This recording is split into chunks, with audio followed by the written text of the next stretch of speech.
Hi!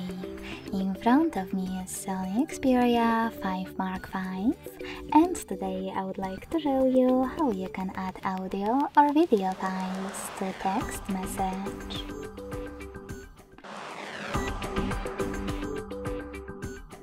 Begin by opening Messages app and selecting one of your chats.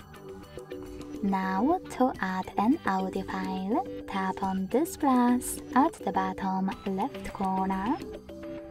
Click on Files section and then select your file right away by holding it.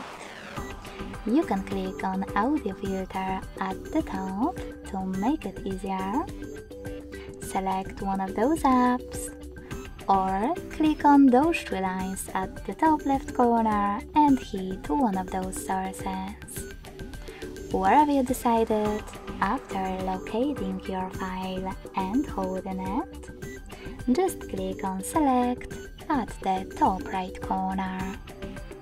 So when I do that, as you can see, my file was successfully added.